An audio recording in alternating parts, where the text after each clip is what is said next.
welcome to Show Up, Stand Out, Online Visibility Series for Entrepreneurs. My name is Juliet Stapleton. I'm known as the Queen of Visibility, bringing you fantastic guests from all over the world. And today, I'm very excited because I have Tony Whatley. And Tony is known as the Side Hustle Millionaire. And it's also the name of his best-selling book on Amazon. Before I go before I pass the baton to Tony and ask Tony to tell you the story of how he became the Side Hustle Millionaire, I want to just let you know about just a little bit about his background. So actually, the book is not fiction. It's really based on his story. Tony worked for 25 years in the corporate world, and he had a side business that actually made him millions in profit. And so now he is spending his time with, I think you still have a few businesses that you were mentioning, but also you're focusing on teaching other people how to build, scale, and then sell their businesses, which is a fantastic mission. So Tony, welcome to the show. Thank you, Juliet. I'm glad to be on here. It's good to always have good conversations with you. Definitely. We're going to have a great conversation. I'm sure of that. So from the corporate career, why did you even start? If you had a corporate career, I think it was a good one. Why did you even think about doing a side hustle? I grew up lower middle class. I didn't have a lot of nice things growing up, and I learned at an early age, even at age 10, 12 years old, I was pushing the lawnmower around the neighborhood to earn extra money so I could buy my bicycles and skateboards and toys. So I've always been taught by my parents, if I wanted something, I had to figure out how to go get it. And if I wanted to have a higher lifestyle and more things and more adventures and more memories, that I could have the capability to go do that. So initially I would create myself other working opportunities. There was times I was working 2 to 3 jobs at a time, finding extra part-time jobs and stuff to supplement and create more income. I've never been the type that just really sits around on the couch and watches TV or plays a lot of video games and wastes time. I've always figured that as time for opportunities. That's just how I'm wired. So I got tired of trading my extra hours at these part-time jobs, and I started to think about, I need to take more charge of the things that I'm working on. I need to have a more creative outlet. I need a way to create some leadership opportunities, take on more responsibilities, and really challenge myself. So I said, you know what, I'm going to start some businesses and see how that goes out. So what was the first business that you started? What was the first side hustle? Honestly, the first side hustle, I was on an automotive performance community, and I was building these little widgets, and they're probably not much bigger than this little Altoid box. And it was like an electronic circuit, and I'm a mechanical engineer. I put myself through college, and it was something to really hack into the computer of the modern cars, and it would give about the equivalent of 10 horsepower. And I would hand build these things with a little soldering iron, and it would take me like an hour to build each one of those, and I was only selling them for like $50. But honestly, after paying for all the parts and the labor, honestly, I was probably only making like $15 an hour doing that, and it didn't scale. It was fun, it was creative, people were buying them, but I just couldn't keep up with hand building these little widgets. Yes, of course. I think that when we have our first side hustle or some sort of business, it's still exciting that you're making something. And even if it's not huge money, it still gives you this drive that you did have profit. You didn't actually, lose money on this. You're not doing things in vain. And of course, when it comes to scaling, then you would face that ceiling, or, either too much time it takes or something's not enough profit for what it takes, but it's still very enjoyable. So let me talk about, maybe you talk about what happened next, in short. Well, I guess when I started that first company, I didn't really have a business mindset. I was the only entrepreneur in my entire family on both sides. I'm still the only person that's owned a company in my mom's family and my dad's side of the family. So I didn't grow up with mentors. I just read a lot of books. You can see by the bookshelf back there, I read a lot of books. I finish about a book a week on average. And I just started to develop the mindset, I need to be able to scale this. How can I make more money in a shorter amount of time? And nowadays I try to teach people that there's no relationship between time and money. It's an employee mindset that we're conditioned through childhood to go find a job, go get a steady job, go trade your hours for dollars. And it's a very self-limiting belief that no one ever questions because it's all we know when we're growing up. So understand that the businesses that I've created after that are online, where you and I could be sitting here and I could be earning thousands of dollars on the back end because people are still buying things from my websites or going to my lead gen there's a lot of different ways to create passive income or semi-passive income that do not require a lot of time. So the next business I built was an online community, performance cars, General Motors platforms. So all the Corvettes, Camaros, Firebirds, and it grew into the largest of its type on the internet. And by the time I sold that, I started that in 2001 for about $350. Had a partner in Chicago. I'm in Houston. We're not even in the same city.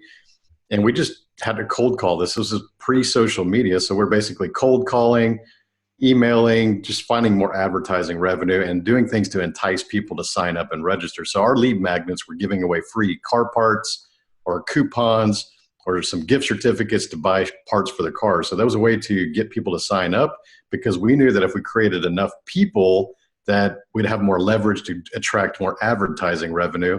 And to give you an idea of that, it was about, honestly, when it was going in about four or 5 years into it, we only spent about an hour per day on that business, and we were making about $400,000 profit per year. That's actually an amazing thing. And so how did you mentioned people, you mentioned cold calling. I know one thing about you that we haven't discussed here, and we're talking about personalities. We're talking about you being an introvert. So how did you deal with being an introvert, and yet you had to do cold calling? And I think it's like the nightmare of any introvert to think about picking up the phone and ringing a stranger.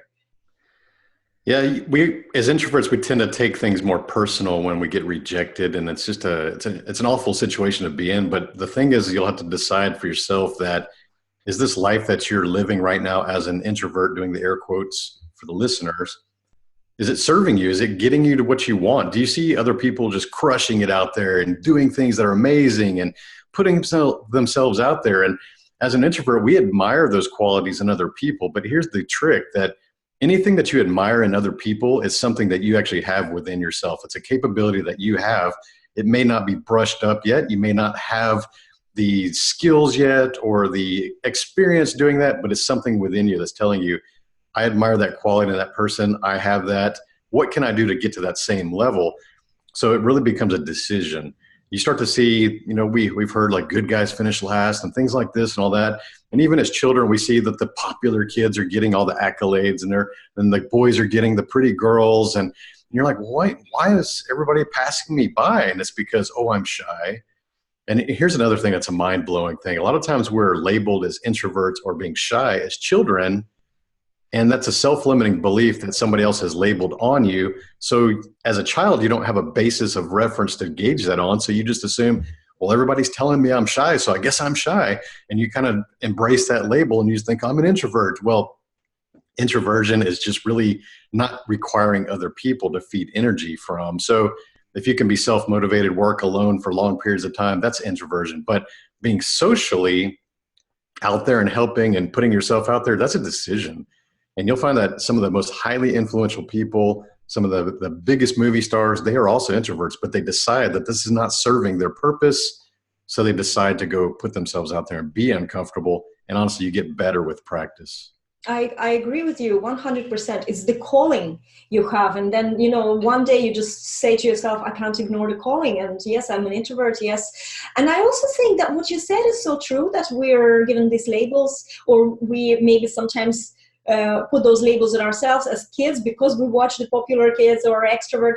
But actually, when you're in your 40s, you realize that when you hit the 40s, it's the introverts that become very interesting people, and all those popular kids in school went nowhere, or most of the time. So it's something that we carry with us for so long. And in my coaching practice, I deal with a lot of people who are in their 50s and 60s and sometimes 70s, and they still carry those labels and they still tell themselves those stories. And we out on the outside, we can see these stories are not true. This person is brilliant. They have a brilliant mission. When they speak, nobody speaks. They listen, but inside, it's just this belief is so strong that they sometimes it's hard for them to come out. And so this is what I help them with.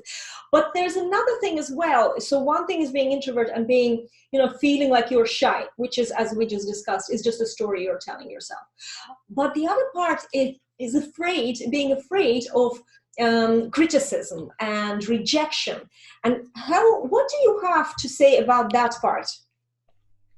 Let's take it back to the physiological and the instinctive thing that we're conditioned to have inside of us. We're millions of years of human evolution. You're not going to unwire the pack mentality, the safety in numbers. These things are true things that we are hardwired to believe, because prehistoric man, if we were outcast from the group, it likely meant our death. We lost the security in numbers. We couldn't be out there hunting ourselves.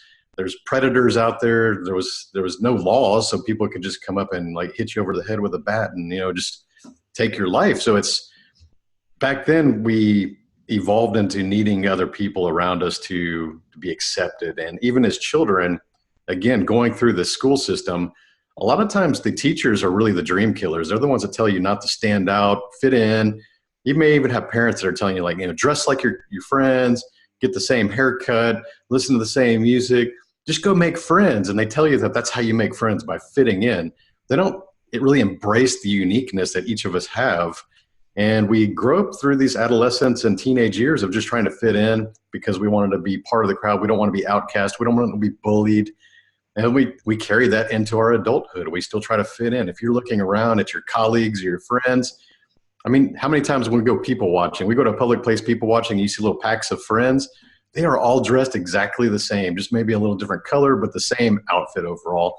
And it always blows my mind. Is like, these people, they're just not embracing their uniqueness. And that's the thing, is it's just being able to embrace who you are and not allow the environment to determine who your personal brand is. We all know what we want to do. We all know what we want to look like. We all know what the haircut we really like to have. If you want to go get tattoos all over you, whatever it is, like, we all know what we want, but a lot of times we're too afraid to do that because we're worried about criticism. Understand that these critics, they're not in the same arena as you. And there's the Teddy Roosevelt speech, Man in the Arena.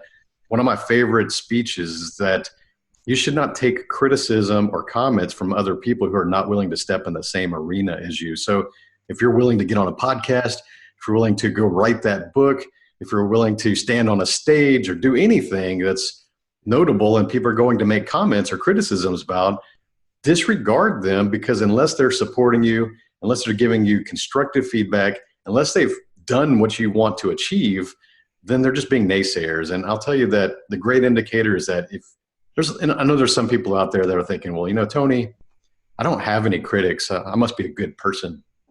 Here's the real hard truth. And it's going to sting a little, I hope, because it is the truth. If you have no critics or haters or naysayers in your life, it simply means that you're either obscure and hiding, or it means you're not doing anything worth noticing. Because as soon as you start to do things worth noticing, you will draw out critics and haters and naysayers. I want you to understand that you have to count on that happening, but you need to understand how to deal with them before it happens. And realize that the critics, haters, and naysayers, generally they're just miserable people. They're not happy people, because we all know that the happy people do not spend 1 second of their time to try to drag other people down. No truly happy person will try to disparage other people and bring them down. Happy people want to create other happy people. So understand it is not you. Understand that you don't have to take their comments personally, even though it's hard not to, but understand where it's coming from. And you actually start to develop empathy for the negative people, because you realize there's something wrong with their life. There's something that you're triggering within them that's making them feel smaller about themselves, or less self-esteem, or less courage. But that is not your problem. Just understand where it is coming from, and it is not you. I think it's a very, very good advice. I actually I every time I get someone like that, someone sending me a message or giving out, you know, they don't like my energy, I like two things. One is Denzel Washington said, if somebody doesn't like you, your spirit irritates their demons. And I absolutely love that, because that's exactly what is happening.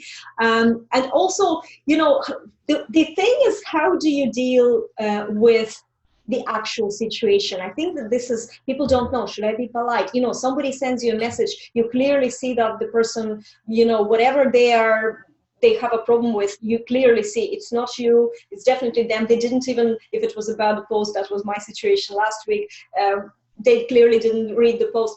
Do you stay true to yourself and behave the same way as you would behave to someone rude person in in the real life, or do you have to be extra polite, online? I think that a lot of people are dealing with this dilemma and they don't know what way to behave. What would your advice be? I know what my advice is, but what is your advice?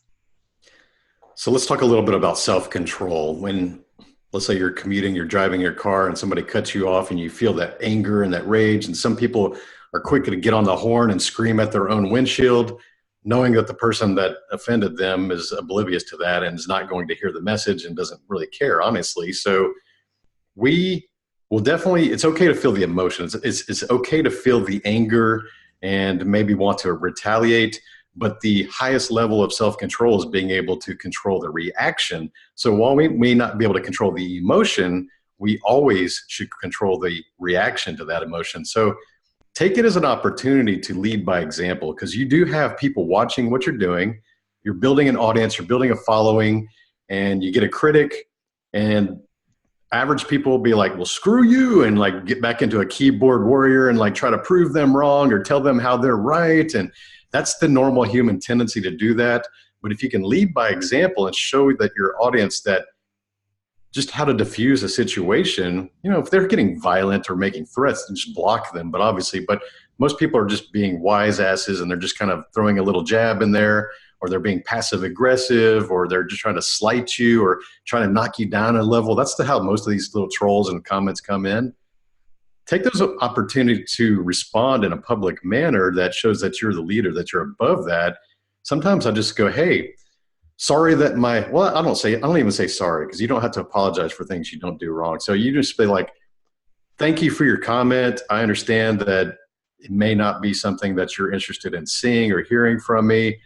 I hope that everything's going well for you. Maybe there's something I can do to help you. Have a great day. And if that doesn't diffuse them, then, because let's be honest, most trolls and critics want a reaction. They want to get in a fight. Maybe they're having a terrible day and maybe they're so far down on the totem pole at work that they could get kicked around all day, and they're looking for some way to be aggressive or some way to show their authority that they have none in their life, no control in their life. So they want to be able to just take it out on you. When they don't get that reaction from you, then they realize that they're not going to get that reaction. Sometimes you shift their mental state and they're like, wow, this person actually is pretty cool and is actually trying to help me. And I've done this many times where I get into some dialogue and I never want to call names. Even if they're calling me names, I won't call names. I'll just diffuse it, not to walk away. I'm a pretty alpha person, but I can do things without attacking or instigating, get further. But the thing is, a lot of times those people end up deleting their own comments because they realize they're being outplayed by somebody that's at a higher level than them. That's a fantastic quality. That's a fantastic quality. And I said I know my answer because I think very long and hard. How do I deal with? I'm very lucky. I'm not a confrontational person, so probably that's why I don't really have many people confronting me publicly on messages. Although I see people with very confrontational personal brands, and then there is back and forth, and I'm just not into it. So I do believe that we attract like. But I do sometimes. Some people send private messages. So how do you behave in the private messages when it's not in a public eye? And I was really analyzing my own life. So what do I do when somebody hurt me in life or did something that disrespectful? I block them in my life. Yes. I completely cut them out, and I don't ever talk to them. Maybe a few years later something changes now. Either I will show a bigger person side, or things will happen. I am always open for reconciliation. But I thought that, what, if I do that in life, and I feel that that's the way I am, I'm not going to, apologize or find some sort of say that I'm not doing it the right. This is how it works for me. Why not do that online? If somebody is hurting you and they send you a private message, and that's really something that you feel like you're being attacked completely unfairly, I wouldn't hesitate, and I wouldn't waste my time being polite. Not polite, I'm still polite, but then I'll just... Well, I'll give a response to that. To me, private messages or anything that's in writing, emails, private messages, you have to consider those as public, because what happens is people screenshot stuff and they share stuff. So how you respond in that private message could very well, especially from someone that's a critic, could be copy pasted, could be screenshotted and shared. So then the world will see that. So if you treat every written message as potentially public and still behave in the same manner, then you should be okay. Yeah, that's good advice. Just disclaimer, there was nothing impolite that I would ever say to people. They can screenshot away and they will be the ones who look like fools. Exactly. It's just what I do afterwards. I just block them and I delete the conversation. Out of sight, out of mind, and I then go and, like happy person, focus on my dreams and all that thing. I think it's important that we focus on positive, and these things can sometimes upset us. And, if anything upsets us, we do have to, I agree with you 100%, behave in the biggest way. But what you don't have to have is allow this to continue. So you have full control. I think that some people in my audience I know are dealing with these things. Yes, you'll find that your biggest haters are typically people you know personally, and the biggest fans are the people that you don't know. And I really want to press that point, because I know that your listeners, like, they're beginning something, they're starting their journey, they're creating their business, building their personal brand, and they're going to be heartbroken along the way, because they're going to have people that they truly thought were friends, especially if they're local friends. We tend to shed these people through the course of our lives as we level up. And it's not because, they're not worthy. It's because what they do is they show you who they truly are. When people take the opportunity to show you who they truly are, good or bad, you need to have gratitude for them showing you that, because it hurts. It definitely hurts. I've definitely removed and blocked a lot of people that I know personally, I've had dinner with, gone on vacations with. It's because it goes back to the problem. It's them, not you. When they know you on a personal level, and they see you investing in yourself, and they see you getting these results and these accolades, and you're crushing it, what you're doing is you're creating a pain with them, because they know you on a very personal level, and they know that they're not living their lives to their own potential. They've become complacent, and they're seeing that you're just doing these things, crushing it. And they know that's within their capability to do the same thing, but they're not doing it. So they want to bring you down a notch, take you down, make snide comments, and keep you in the same box as them. And it's because your ascension, your climb up this mountain, this journey is really highlighting that they have these flaws for themselves, and they don't like that. So they're going to fight tooth and nail to try to get it back. That's a great explanation. Just exactly what is happening. Tony, thank you so much for being my guest today. If somebody in our audience wants to follow up, get to know you better, where do they go? Well, I've got a Facebook group. It's 365 Driven Entrepreneurs. There's about close to 3,000 people in there. Very growth mindset and supportive community. And my website is 365driven.com, 365driven.com. Perfect. I'm going to put the link. So guys, all you have to do is click the link, but I hope that you're not clicking the link before the end of this show, so you can definitely hear to this conversation. So much value here and so much great advice. Tony, thank you so much again for being my guest. And guys, thank you so much for watching, and I will see you next week on another episode of Show Up, Stand Out. See you later. Bye.